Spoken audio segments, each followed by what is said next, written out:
and welcome to Sex Work and Love, a podcast about navigating personal relationships as an adult industry professional. I'm your host, Delilah Saul.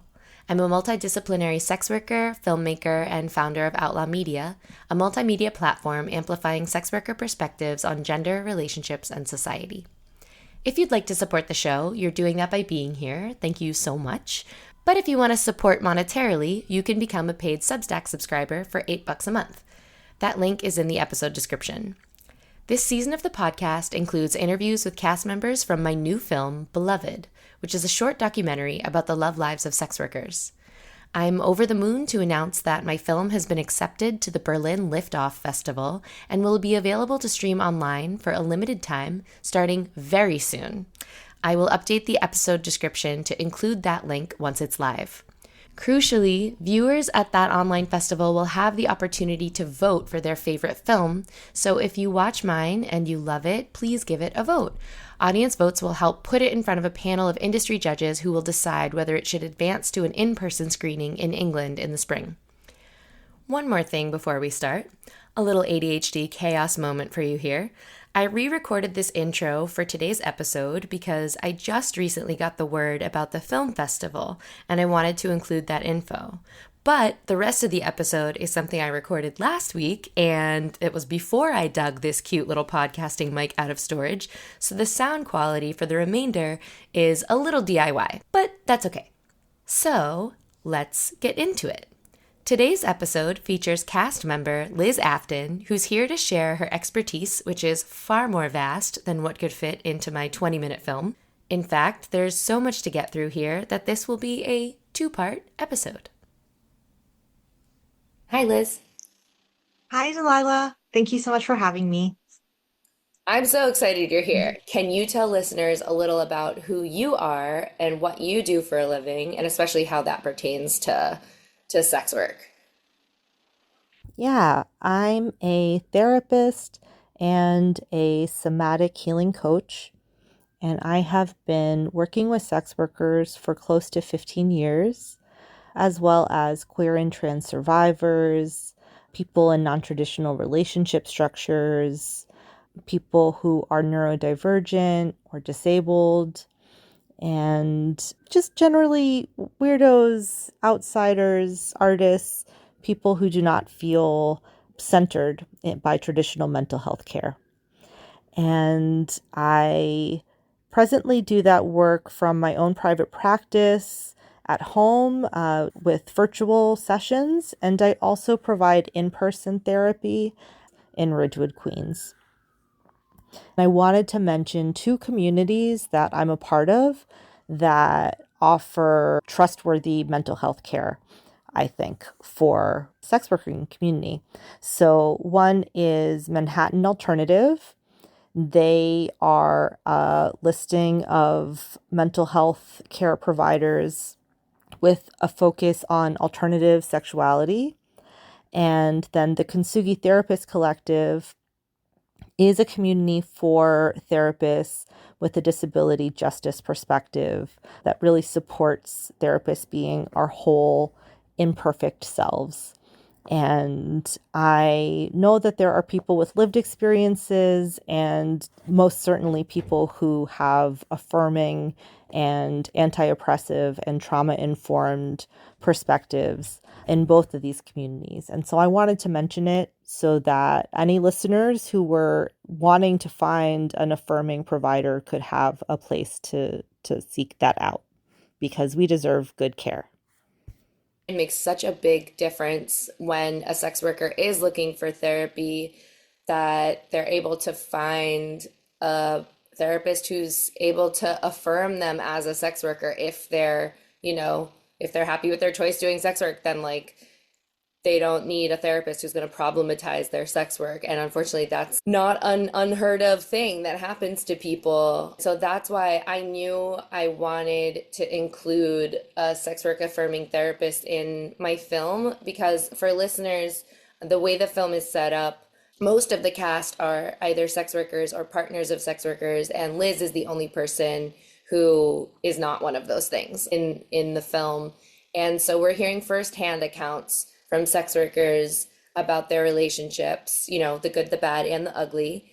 And unfortunately, like the bad and the ugly are really common for us because stigma is a real thing that a lot of us have to contend with. Even those of us who are like super out about our sex work and super queer and leftist and in these like, politically progressive spaces, we still often have to deal with so much bias from the people that we date. And I wanted to bring a therapist perspective into the mix in the film because I wanted to give any sex workers and their partners watching the chance. This might be the only place that somebody hears an affirming perspective from a therapist. And so I just wanted to blast it out there as part of the film, as like part of the ingredients, because it's an analytical framework that really makes a huge difference when sex workers are seeking support for relationship issues. So today, we're talking about common red flags that sex workers often have to deal with in their love lives. I wanted to drop this episode on Valentine's Day in solidarity because I know from experience that this holiday can be hard and stressful for anybody, but especially for people who are in toxic or abusive relationships or recently out of one. It can also be a difficult day for sex workers in general because many of us know how frustrating it is to try and find romantic love in a world that says that we don't deserve it. Later in part 2 of the episode, we'll be focused on sex workers who are in more solid relationships, but I really wanted to get to this one first. So what are some common relationship obstacles for your sex worker clients?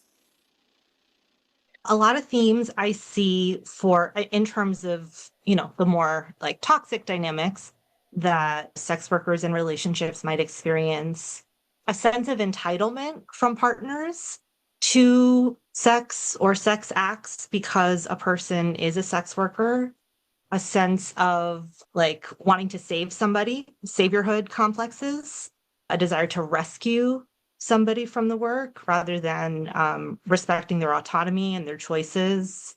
In the very worst circumstances, and this was explored in the documentary more, partners can use a person's involvement in sex work as a tool for coercion or other forms of violence. So, yeah, those are some of the unhealthy things that I've witnessed sex workers having to deal with in relationships. Yeah, rough stuff. It's not great. Yeah, And it's so common. It's so it common. is. So you're also a couples therapist. So some of Yes. your clients include couples where one partner is a sex worker and the other one is not. Do you see any patterns in the challenges that these relationships face in particular? I think in any relationship work, the one of the core concepts is that I'm working with, just supporting people around, is just mutual respect and understanding. And sex work is something that there is so much misrepresentation, so much titillation, in media, and it's stigmatized, it's criminalized. There's so much like social projection onto sex work and how sex workers are perceived. And so it's really difficult to not have internalized those narratives and have that impact how you're viewing a person who, when they describe themselves as a sex worker or they disclose that they're a sex worker, a lot of those projections can show up regardless of a person's intention. And so a lot of the work might just be recognizing and naming and unlearning those myths and incorrect tropes and projections so that they can get to really relating as two people who understand each other rather than how they perceive each other through more toxic social lenses. Yeah, and I feel like it's almost, you know, I've been researching sex workers' relationships for many years now. I mean, I guess many is relative, but like I've been seriously doing this research for like 6 years and I'm in it. I'm a sex worker in relationships and so I have these personal experiences. I watch my friends go. A lot of my like research and study whatever is experiential and a lot of it is like, planned research with paperwork and stuff. But Mhm. I think, abuse and toxicity in relationships towards sex workers is really hard to name because of all this stigma, because in general, like we're kind of taught this idea that sex workers don't deserve to be treated well or like can't expect to be treated well. And so like that's part of all the bullshit that you're talking about, like this social conditioning around sex and gender and labor. But I feel like it's easier to recognize a violent partner, like somebody who's doing stuff that's so over the top that like it's kind of a more obvious example. And even those things are in the shadows in our society, especially when they're happening to sex workers. But then there's like this other swamp that I've been in myself in my dating life for years. I dealt with this from different people, where like the person you're dating might not be abusive or violent, but because they have these internalized ideas about sex workers, they're still not treating you well. And that's like this almost harder to grasp thing for the workers who are in it and for the people around them in their lives, their friends who might want to be supportive or whatever. And like, it's just very elusive. And so I'm really glad that you touched on that because it's such a pervasive thing.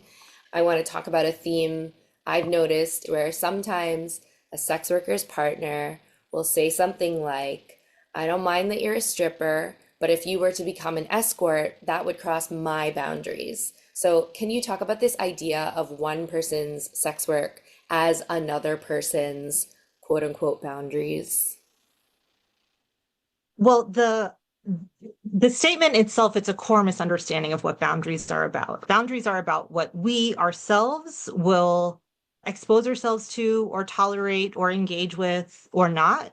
It's not about controlling other people's behavior.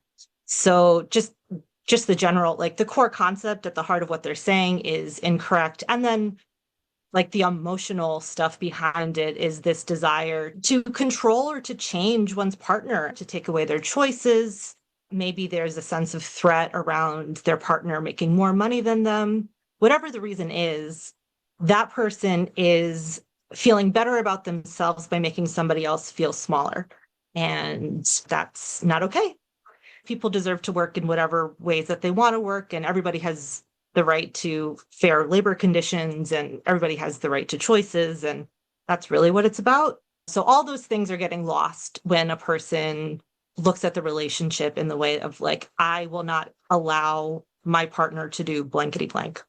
I was in a relationship like that for a long time where I really did believe, honestly, it wasn't until I talked to you when I interviewed you for the film, we talked about this, but this discussion about one person's sex work being another person's boundaries as like a false sort of lens to look at it through.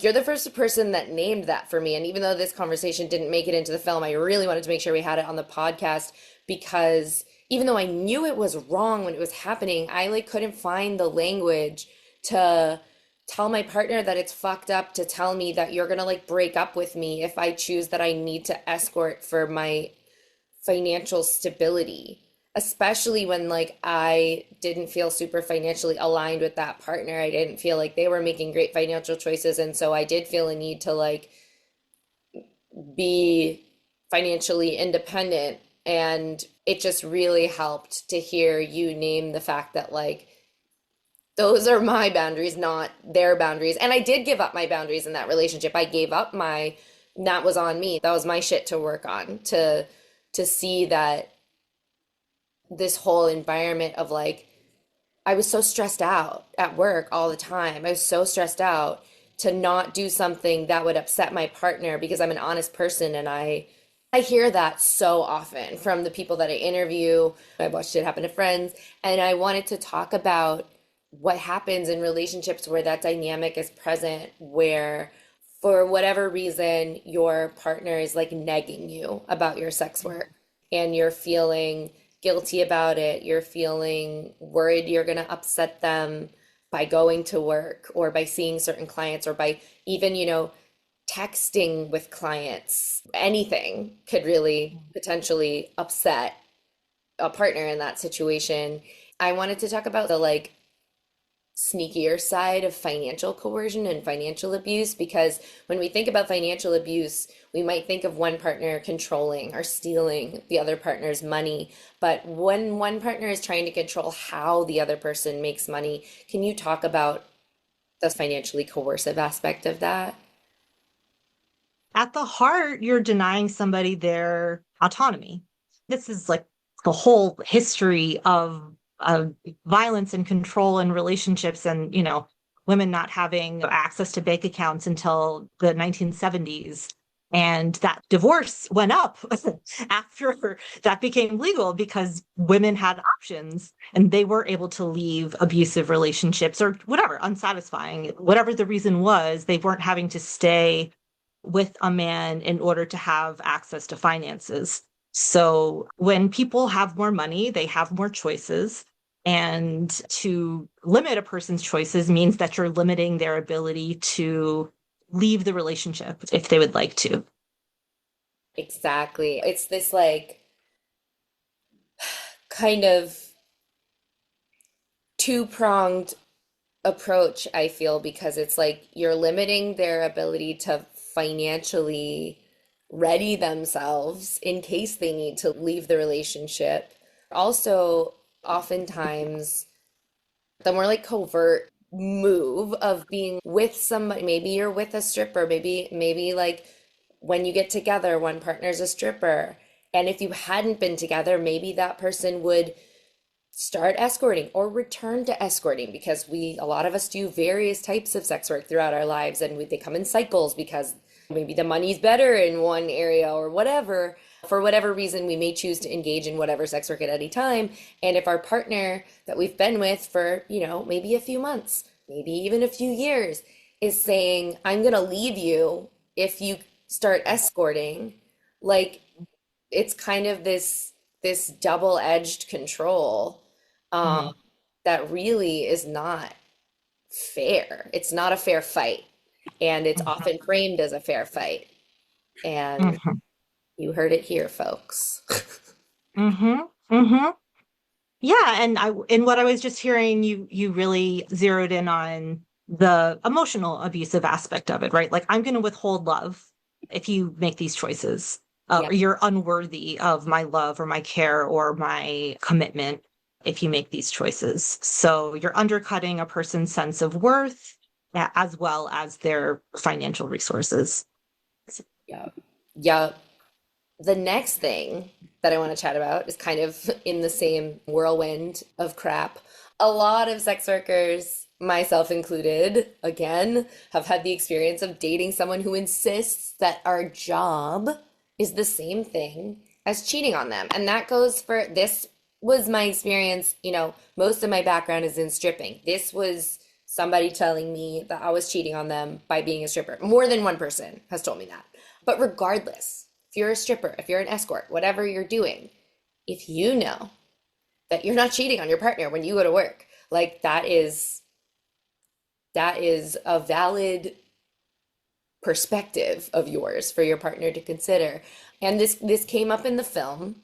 And so I'm going to play a clip of Sam, who's a stripper in the film, talking about some of the things that her ex used to say to her regarding her job. And then Liz, I want to hear your reaction.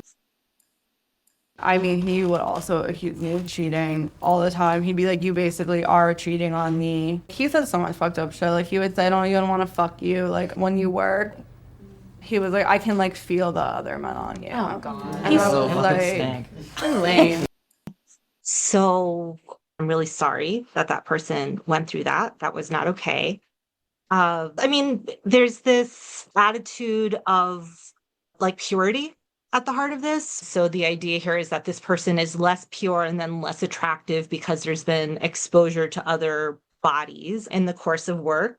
But this is such a deep misunderstanding and warping of labor. There are so many different kinds of jobs where people are involved intimately with other people's bodies, nurses and doctors. As a therapist, emotional intimacy is the heart of the work that I do. But the idea is that the things that I'm doing with clients, I'm working within a professional boundary, right? There's not something inappropriate there because we know our roles. and somebody interacting with a naked body in a medical setting, there's a professional boundary there, and it's not about an inappropriate kind of connection. And so similarly, while there might be sex or emotional intimacy involved in sex work, there's a professional boundary there. It's not the same as having a relationship with somebody else. So I just think that's very misleading argument that this person was making, besides being very cruel and abusive. Yeah. And often in this type of relationship where one partner is chronically jealous, that person will actually be the one to commit infidelity. So what's up with that?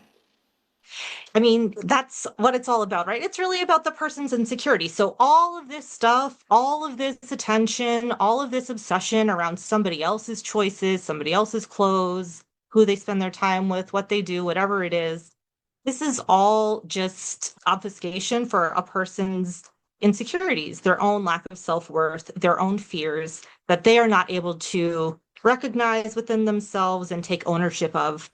And it's the heart of most abuse, really, is feeling that one can manage one's internal distress by controlling an outsider. And of course, it's always going to be organized around a power structure. Those who have less access to power in society are going to be the ones who are the victims of that kind of abusive behavior.